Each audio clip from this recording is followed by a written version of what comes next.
Topic आज हम लेके आ रहे हैं दैट इज स्केप वेलोसिटी, पलायन वेग। पलायन वेग समझ रहे हैं ना? अच्छा ये बताइए, मैंने ये चौक लिया और फेंक दिया। अभी नहीं फेंका क्योंकि क्या मतलब है, वापस उसको आ ही जाना है, सबको पता है, इसलिए मैंने फेंका नहीं, ठीक ना। लेकिन ये चौक लिया मैंने और फेंक दिया, तो क्या ये चला गया? मैं चाहती हूँ कि ये अंतरिक्ष में चला जाए। मैं क्या चाहती हूँ? अंतरिक्ष में चला जाए, वापस पृथ्वी पर लौट के ना आए। समझ रहे ना? क्या चाह रही हूँ मैं कि मैं ये चौक लूं और उसको ऐसे फेंक दूं कि वो वापस, अच्छा वापस क्यों आ जाता है? गुरुत्वाकर्षण के कारण वापस आ जाता है ना। जैसे ये पृथ्वी है, ये अपनी क्या है?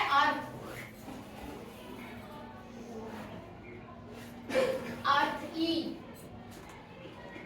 और पृथ्वी का ये हो जाएगा अपना गुरुत्वीय क्षेत्र। समझ रहे?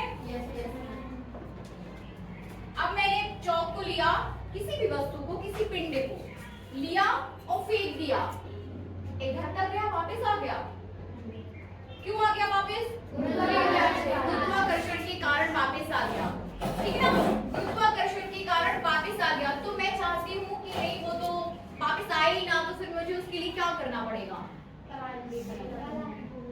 मतलब ज्यादा वेग देना पड़ेगा, ज्यादा से ज्यादा वेग देना पड़ेगा। मतलब मुझे इतना वेग देना पड़ेगा कि ये गुरुत्वीय क्षेत्र के बाहर निकल जाए, ठीक है ना।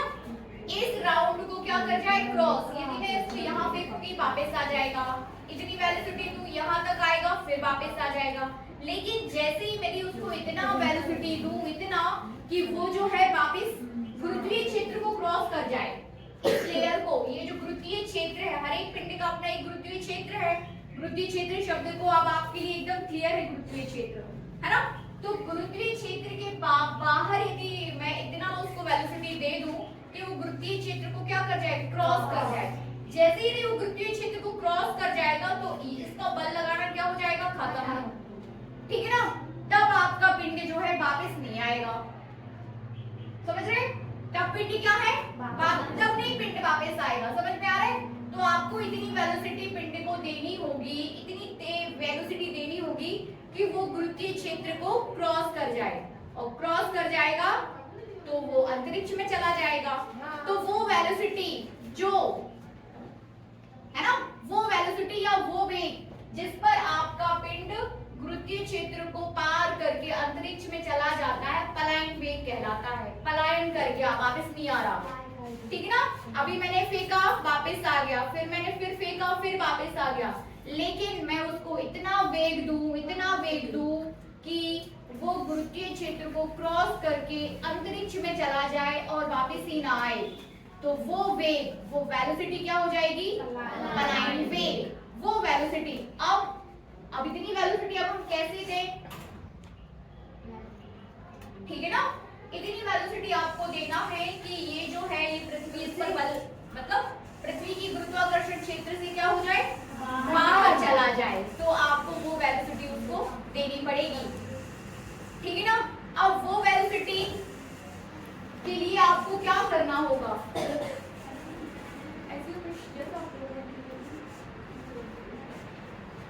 कोई दिक्कत नहीं, जैसा आपको ठीक लगे। हाँ, क्या बात कर रहे थे हम? पलायन वेग की।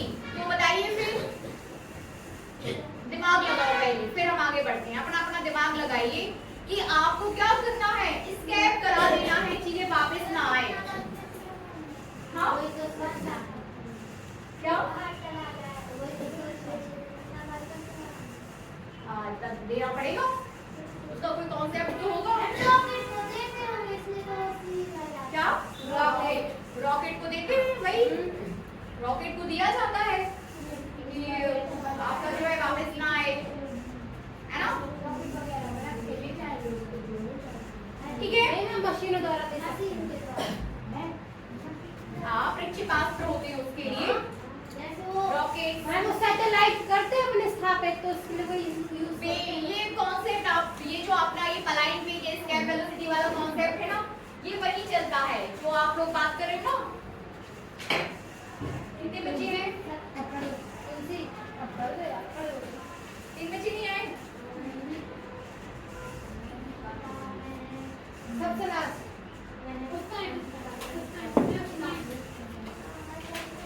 ठीक है।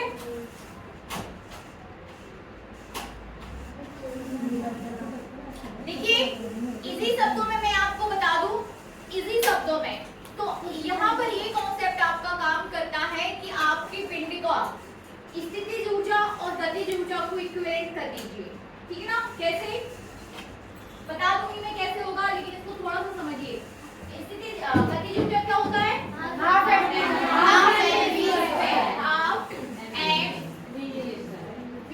स्क्वायर। ठीक है ना, इस टाइप वेलोसिटी वाला हम पिंड की बात कर रहे हैं। ठीक है मैम, और स्थितिज ऊर्जा क्या है,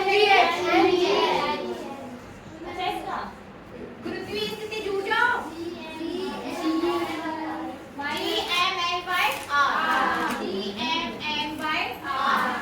इन दोनों को सॉल्व करके बताइए कि कितना आएगा VE।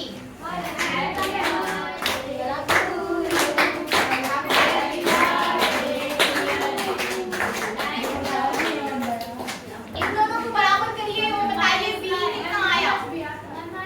ठीक है, वो प्लस हो जाएगा, बता दूंगी कैसे प्लस हो रहा है। ठीक है, अभी इतना करो, half m v square equals to GMM/R। सभी बच्चे करें, फिर अपन इसको व्यवस्थित नोट भी करेंगे। वेलोसिटी है पलायन वेग, मैम इसका आंसर आएगा √2m 2gm/r। सभी बच्चे करके दिखाएं। m से m को कैंसिल कर दो, V इक्वल्स टू हो जाएगा 2gm/r and V equals to हो जाएगा √2m/r। ठीक है ना, G इक्वल्स टू क्या होता है, G small g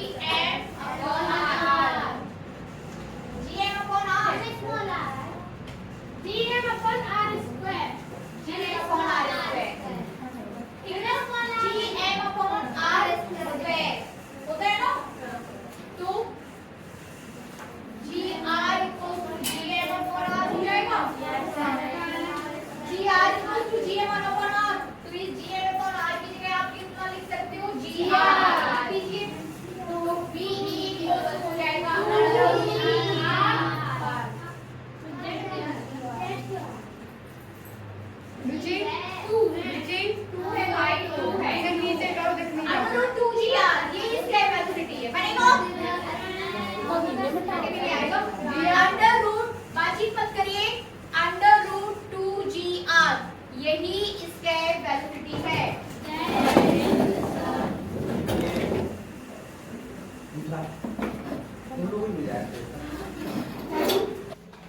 escape velocity का जो मैं आपको डेरिवेशन जो 4 स्टेप में 1 2 3 और 4 स्टेप में अपन ने इसको कंप्लीट कर दिया।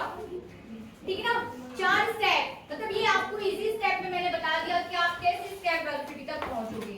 आपको गुरुत्वीय स्थितिज ऊर्जा और अपनी जो गतिज ऊर्जा है दोनों को इक्विवेलेंट रख दो। ठीक है ना, इक्विवेलेंट रखने क्यों रखना है इस पर भी अपन डिस्कस कर लेंगे। ठीक है ना, दोनों को बस इक्वल में रखना याद कर लीजिए, बाकी स्टेप्स आपके अपने आप ही आ जाएंगे कि आपको m से m को क्रॉस करना है और VE निकाल देना है। और ये कॉन्सेप्ट हम जानते ही है, G इक्वल्स टू GM/R²। तो GR करके इसको अपन को यहाँ सेट करना है, तो हम जानते हैं मैथमेटिक्स में कैसे इसको सेट करना है। तो फाइनली आप कहाँ तक पहुंच जाओगे, √2gr। ये स्केप वेलोसिटी के लिए आपके पास क्या हो जाएगा, फॉर्मूला या सूत्र। ठीक है ना, व्यंजक, इसे आप हिंदी में क्या बोलोगे, व्यंजक बनेगा। आप इसको नोट कर लीजिए।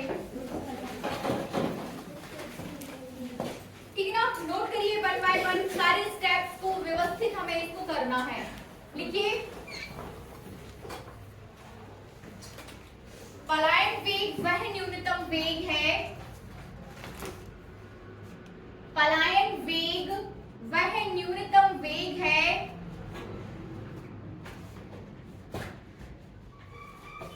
जिससे किसी पिंड को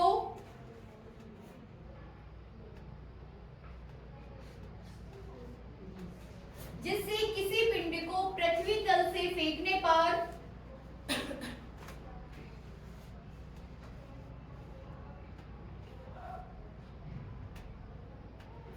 वह पृथ्वी के गुरुत्वीय क्षेत्र से बाहर निकल जाए। पृथ्वी के गुरुत्वीय क्षेत्र से बाहर निकल जाए।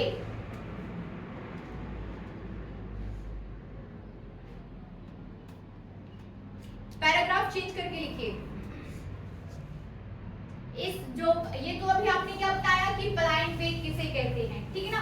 अब इसके बाद आप कॉन्सेप्ट पर बात कर रहे हो कि पलायन वेग को किस कॉन्सेप्ट के थ्रू आपको ड्राइव करना है, ठीक है ना। मैम इसमें आया है पलायन वेग वह न्यूनतम वेग है। वह न्यूनतम वेग क्यों आया इसमें? न्यूनतम मतलब उससे भी ज्यादा पर तो आपका चला जाएगा। एक होता है ना रेंज कि 11.2 इससे कम पर यदि आप बात करोगे तो आप 11.2 किलोमीटर पर सेकंड, ठीक है ना। पर सेकंड में 11.2 किलोमीटर आपको तय कर लेना है। इससे कम पर यदि आप बात करोगे तो आपका जो पिंड है पृथ्वी पर वापस लौट आएगा। लेकिन यदि आप इससे ज्यादा वेलोसिटी दोगे तो आपका पिंड जो है पृथ्वी पर वापस नहीं आएगा। इसलिए ये न्यूनतम वेग है 11.2। इससे कम की बात करोगे तो वो पलायन नहीं होगा। तो ये वर्ड आता है न्यूनतम। रेंज में यदि आप बात करोगे मतलब कम से कम, इससे कम नहीं हो सकता। इससे कम में नहीं जाएगा। हाँ बात 11.2 भी अगर 11.5 देंगे तो भी चला जाएगा। बट 11 दोगे तो नहीं जाएगा। वहां पर 0.2 पर भी काम करता है आपका, ठीक है ना। 0.2 पर भी आपका मतलब मायने रखती है वो चीजें, ठीक है। तो वह न्यूनतम वेग जिस पर आपका जो पिंड है पृथ्वी के गुरुत्वीय क्षेत्र से बाहर निकल जाए और पृथ्वी पर वापस ना लौटे, तो वह न्यूनतम वेग आपका पलायन वेग हो जाएगा। आगे करिए इसको। पिंड को पृथ्वी तल से ऊपर फेंकने पर पिंड को पृथ्वी तल से ऊपर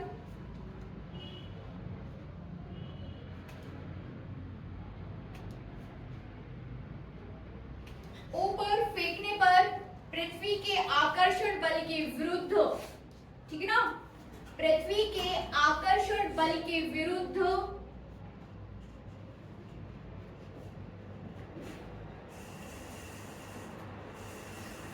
हमें कुछ कार्य करना पड़ता है।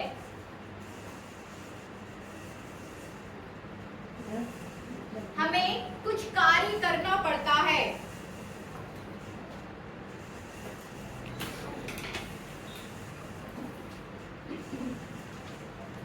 जो उसे गतिज ऊर्जा के रूप में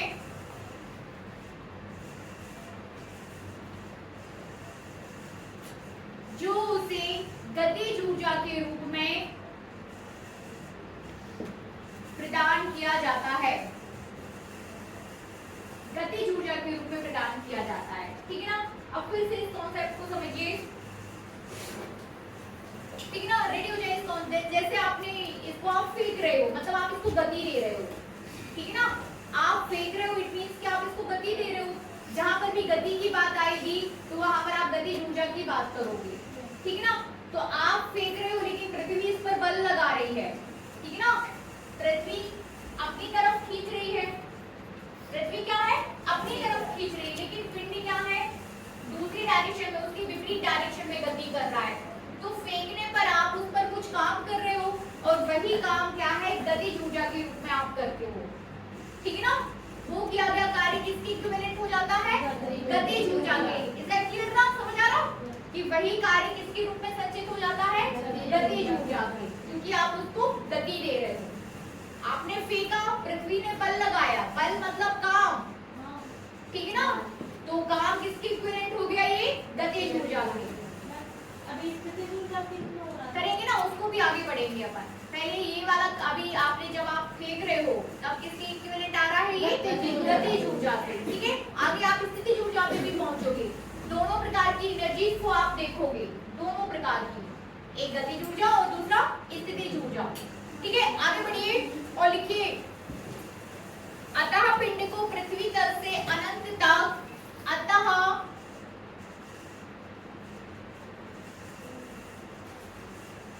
पृथ्वी तल से अनंत तक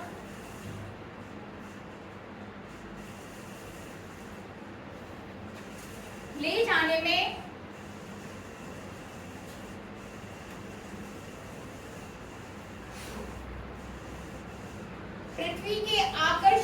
बल के विरुद्ध किए गए कार्य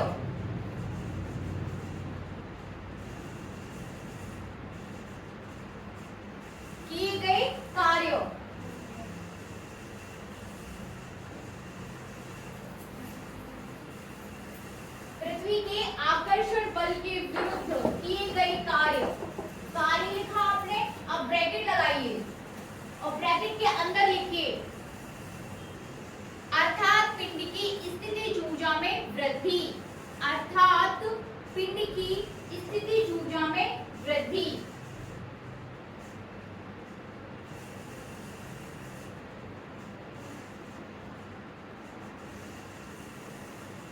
ठीक है, ब्रैकेट के बाहर लिखिए को प्रारंभ में दी गई गतिज ऊर्जा के बराबर करके, प्रारंभ में पिंड को दी गई गतिज ऊर्जा के बराबर करके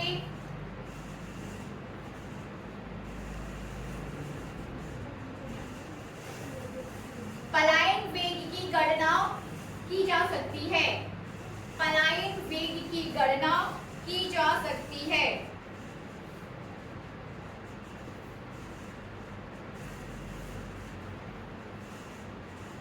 ठीक है ना, समझ रहे?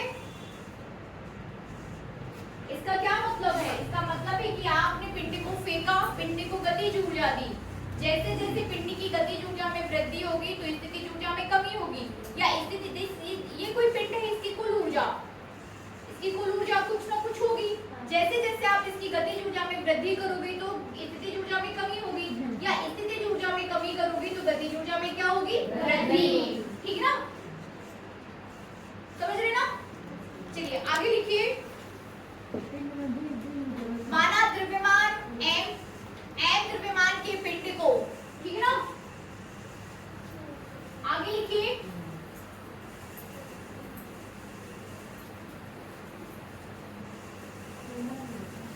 m द्रव्यमान के पिंड को पृथ्वी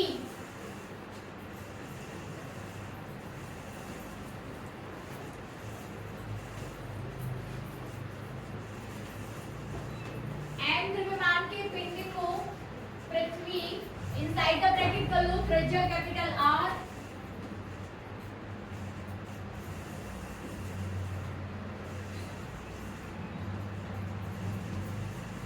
और त्रिज्या कैपिटल R, ठीक ना। द्रव्यमान कैपिटल M और त्रिज्या हो जाएगी पृथ्वी की कैपिटल R के तल से अनंत तक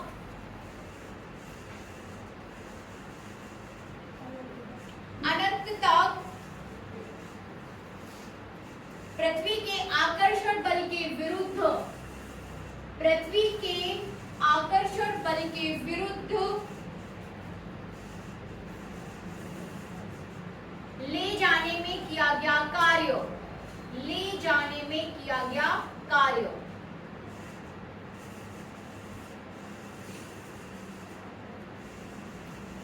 ठीक है, यहां लिखिए सभी बच्चे, फिर से बोर्ड के साइड देखिए, ये पृथ्वी, ठीक है ना, ये क्या है आपकी पृथ्वी, और ये क्या है गुरुत्वीय क्षेत्र, इसे ये अनंत बोला जा रहा है। ठीक है ना, गुरुत्वीय क्षेत्र को स्टैक कर देना मतलब अनंत। तो आपने क्या लिखा है कि किसी m द्रव्यमान के पिंड को पृथ्वी तल से आकर्षण बल के विरुद्ध किया गया कार्य, अनंत तक भेजने में किया गया कार्य। आप पिंड को अनंत तक भेज रहे हो, ठीक है ना, आप पिंड को क्या कर रहे हो? अनंत तक भेज रहे हो, लेकिन उस पर आपको जो भी काम करना पड़ रहा है वो किसके विरुद्ध कर रहे हो आप? पृथ्वी के आकर्षण बल के विरुद्ध। तो किया गया कार्य W इक्वल्स टू हो जाएगा, लिखिए किया गया कार्य W इक्वल्स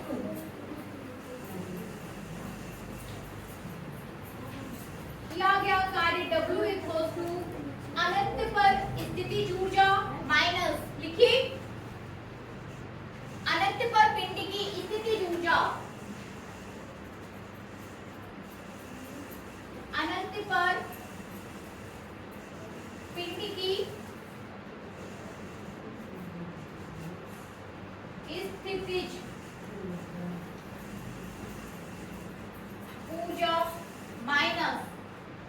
पृथ्वी तल पर पिंड की स्थितिज ऊर्जा, ठीक है ना, माइनस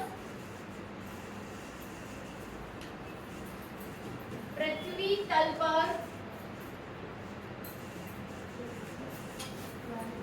पिंड की स्थितिज ऊर्जा, अनंत पर स्थितिज ऊर्जा, ठीक है ना, अनंत पर स्थितिज ऊर्जा क्या हो जाएगी, अनंत पर स्थितिज ऊर्जा क्या हो जाएगी, शून्य। तो W इक्वल्स टू 0 माइनस, ये माइनस आया, फिर एक और minus GM upon GMM upon R, ठीक है ना, 0 माइनस फिर माइनस GMM अपॉन R, क्योंकि आपको पता है स्थितिज ऊर्जा माइनस GMM अपॉन R होती है और ये वाला माइनस आपके पास ऑलरेडी है, तब W इक्वल्स टू क्या हो जाएगा, प्लस GMM अपॉन R, इसे दे दो समीकरण 1, ठीक है ना, यहाँ तक करिए।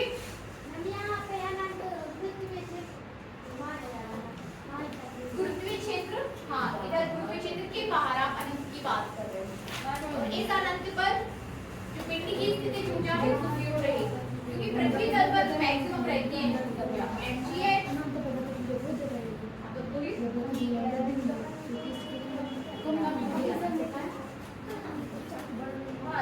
बहुत दूरी को अनंत हो गई है, जो आपके क्षेत्र, जो आपके कार्य क्षेत्र से चीजें बाहर निकल जाती हैं वो अनंत कहलाता है। पृथ्वी का आपकी लिमिटेशन है ना गुरुत्वाकर्षण लगाने की, हम पृथ्वी की बात कर रहे हैं, किसी दूसरे ग्रह की बात नहीं कर रहे हैं, हम पृथ्वी की बात कर रहे हैं। इस पृथ्वी का अपना एक लिमिटेशन है गुरुत्वाकर्षण बल लगाने का, और जो उसके बाहर हो जाएगा वो चीज उसके बाहर हो जाएगी, अनंत कहलाएगा वो, ठीक है ना। हम किसको लेके चल रहे हैं अभी, पृथ्वी पर, पृथ्वी का पलायन वेग निकाल रहे हैं पृथ्वी पर, कि पृथ्वी से आपको यदि किसी पिंड को भेजना है तो कितना पलायन वेग देना पड़ेगा। हम किसी दूसरे ग्रह का पलायन वेग नहीं निकाल रहे, अपना हर एक ग्रह, चूंकि प्रत्येक ग्रह की अलग अलग गुरुत्वाकर्षण की लिमिटेशंस होती हैं, अलग अलग गुरुत्वाकर्षण आपका क्या है, F equals to G M M upon R square, जहाँ पर ये M किसका द्रव्यमान है, ग्रह का, ठीक ना। अब चूंकि प्रत्येक ग्रह के द्रव्यमान अलग अलग होते हैं, आपका अर्थ का अलग है, वीनस का अलग है, मार्स का अलग है, ठीक ना, तो जैसे जैसे ग्रहों के मार्क्स अलग अलग है, गुरुत्वाकर्षण बल भी क्या हो जाएगा, अलग अलग लगाया गया बल अलग अलग, तो पलायन वेग की सबका क्या हो जाएगा, अलग अलग। तो हम किसका पलायन वेग निकाल रहे हैं, पृथ्वी का, किसके पलायन वेग की बात कर रहे हैं, पृथ्वी के, ठीक है ना, इज दैट क्लियर, पृथ्वी के पलायन वेग की हम बात कर रहे हैं। यहाँ तक सभी पहुंचे, GMM अपॉन R स्क्वायर, आगे हाँ स्क्वायर नहीं है तो स्क्वायर मत रखो, हाँ GM अपॉन R है ना, ठीक है ना, GMM अपॉन R, यहाँ तक हुआ। अब आगे करिए इसको, नेक्स्ट कॉन्सेप्ट इसमें लगेगा, ये साफ कर दूं,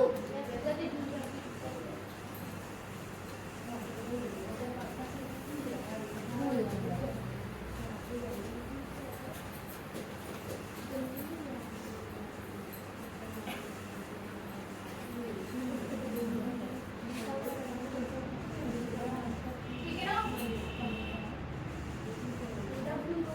W इक्वल्स टू आ गया आपके पास GMM अपॉन R, समीकरण 1। आगे लिखिए यदि पिंड को पृथ्वी तल से अनंत तक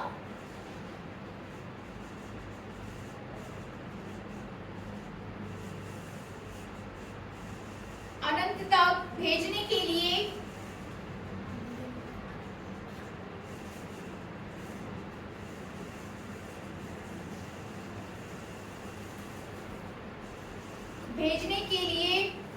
न्यूनतम वेग VE प्रदान किया जाए,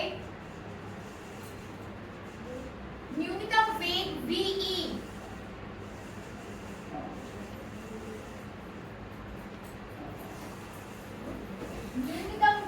VE प्रदान किया जाए तो पिंड की प्रारंभिक गतिज ऊर्जा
2GM/R।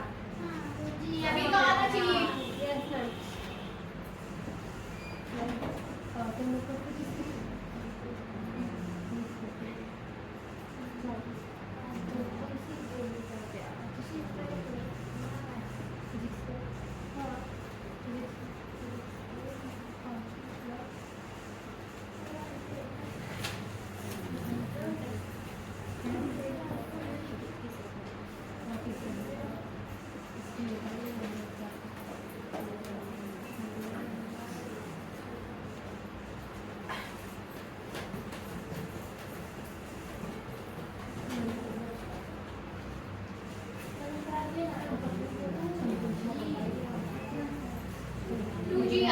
याद कर लो √2GR। ठीक ना, नोट डालिए। पृथ्वी तल से पलायन वेग, नोट में लिख लो कहीं भी।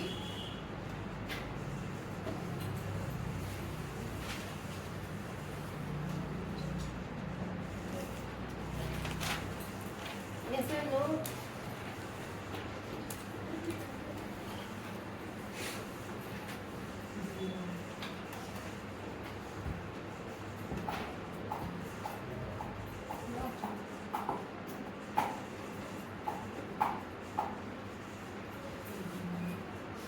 प्रति सेकंड, ठीक है ना, याद रखिए प्रति सेकंड। कंफ्यूज हो जाते हैं कि यहाँ किलोमीटर तो यहाँ सेकंड क्यों। आप इसको ऐसे भी लिख सकते हो 11.2 × 10⁻³ मीटर पर सेकंड। ठीक ना, 11.2 × 10⁻³ मीटर पर सेकंड। सीधा याद कर लो। इब्राहिम से निकाला है, से निकाला है इस सूत्र से। जी का मान R का मान रखा। बस जी और आर। और आपके लिए देखिए कितनी अच्छी बात है कि पलायन वेग पिंडी के द्रव्यमान पर निर्भर नहीं करता, है ना। कितने ही द्रव्यमान क्यों ना हो किसी पिंड का, वेलोसिटी कितनी होगी 11.2 इतनी हो तो निकल जाएगा। मतलब अपन किसी वस्तु को जब भारी हो या कि उसको इससे ज्यादा इतने वेग से भेज दो तो वो चली जाएगी। पहुंच जाएगी।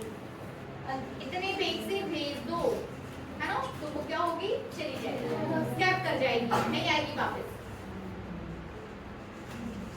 ठीक है ना।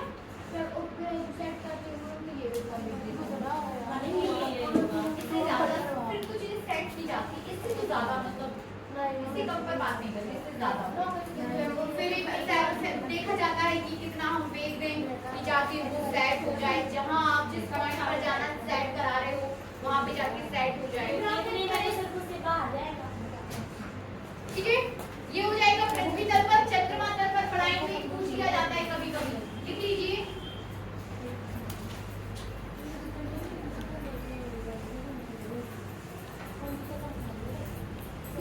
चंद्रमा तल पर पलायन वेग लिख लो, बातचीत नहीं। चंद्रमा तल पर पलायन वेग आपका हो जाएगा 2.43 किलोमीटर पर सेकेंड।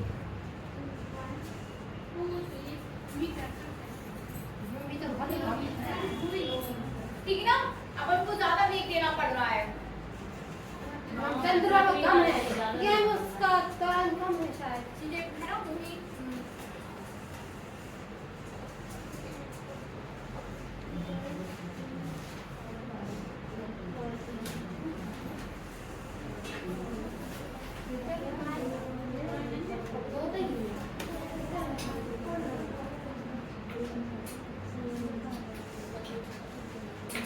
इतना रह गया इस चैप्टर से कृत्रिम मुद्रा।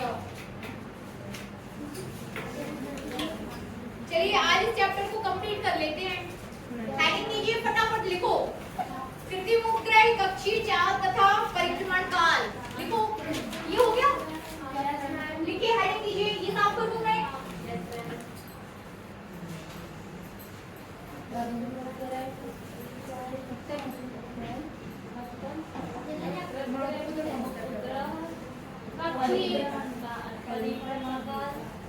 परिक्रमण काल,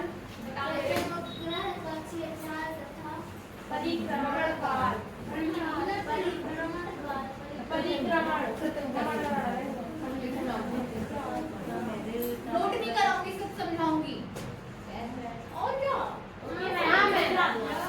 फिर लिखिए ना। क्योंकि छोटा सा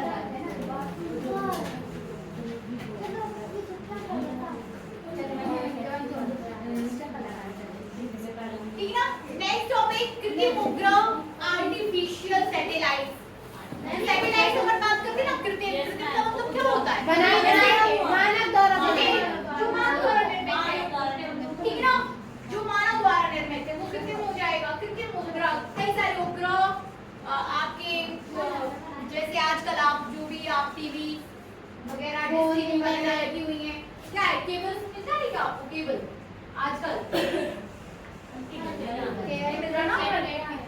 सैटेलाइट के थ्रू जो इंफॉर्मेशन आप तक पहुंच रही है किसके थ्रू पहुंच रही है सैटेलाइट के थ्रू। कृत्रिम उपग्रह है वो सभी, ठीक है ना। कृत्रिम उपग्रह, तो कृत्रिम उपग्रह समझ गए ना।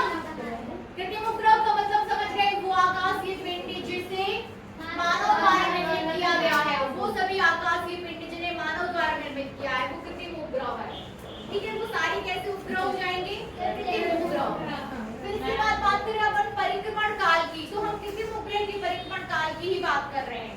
तो आपके पृथ्वी की कक्षा में किसी एक कक्षा में आपने कृत्रिम उपग्रह को सेट कर दिया, ठीक है ना। अब वो कृत्रिम उपग्रह एक चक्कर कंप्लीट करने में जो समय लेगा वो क्या हो जाएगा परिक्रमण काल, ठीक है ना। वो क्या हो जाएगा एक चक्कर पूर्ण करने में। इसमें आ जाएगा मानव निर्मित आकाशीय पिंड,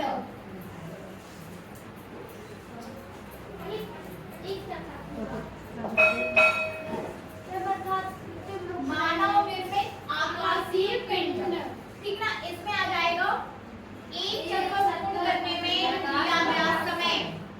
कोई भी उपग्रह या कोई भी कृत्रिम उपग्रह पृथ्वी की कक्षा को एक चक्कर पृथ्वी की चारों ओर घूम रहा ना, आवश्यक है पृथ्वी यदि आप पृथ्वी की बात करो, क्योंकि हम तो पृथ्वी की बात कर रहे हैं ना। आप जितने भी सैटेलाइट भेजोगे फिलहाल जो आपके उपयोगी हैं, जो एजुकेशन से रिलेटेड हो सकते हैं, आपके जो आपकी न्यूज से रिलेटेड हो सकते हैं, जिनका हमें जरूरत है, वो सब पृथ्वी के उपग्रह ही कहलाएंगे, ठीक है ना। तो परिक्रमण काल क्या हो जाएगा एक चक्र पूर्ण करने में लगा समय, एक चक्र पूर्ण करने में लगा समय।